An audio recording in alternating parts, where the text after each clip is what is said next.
This is that type of shit that I hear on a daily. And you know, if people rinse and repeat it, people will believe it. But because the Shade Room and Charlemagne so stuck on stupid, I have no other choice but to do it. I'm going to tell you everything that the Biden-Harris administration has done for the black community since taking office. So day one, numero uno, when Joe Biden was first appointed to office, he signed an executive order in advancing racial equities for undeserved communities through the federal government. Well, what the hell did that do? Well, let me tell you. First of all, it provides an increased federal grant funding for criminal justice reform, prohibits certain unjust law enforcement practices, updates federal prosecutory guidelines, and then it also invests in community violence and prevention programs. And since we're on the subject of criminal justice reform, when the Senate failed to pass the George Floyd Justice and Policing Act, which was killed thanks to Senator of South Carolina Tim Scott, who refused to work with Democrats to end qualified immunity, Joe Biden called on the Department of Justice to ban chokeholds that killed George Floyd and no-knock warrants, the same ones that killed Breonna Taylor. Also, under the Biden-Harris administration,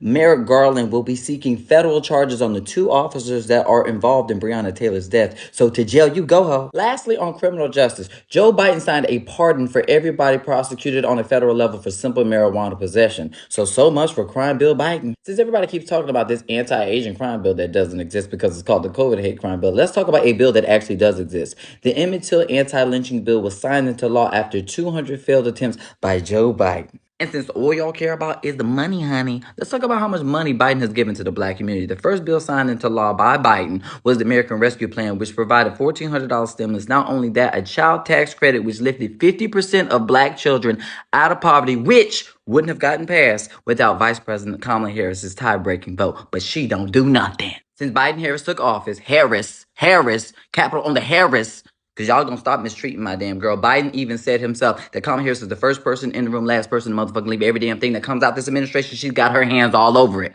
They've been able to create 11.6 million new jobs versus Trump losing 2.5 million jobs.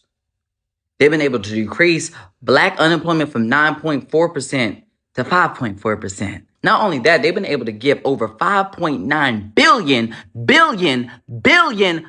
HBCUs compared to Donald Trump only giving us $250 million. Thanks to Joe Biden and Vice President Kamala Harris and her tie-breaking vote in the Senate, she was able to pass the Inflation Reduction Act, which caps the cost of insulin, knowing that diabetes disproportionately hurts the black community.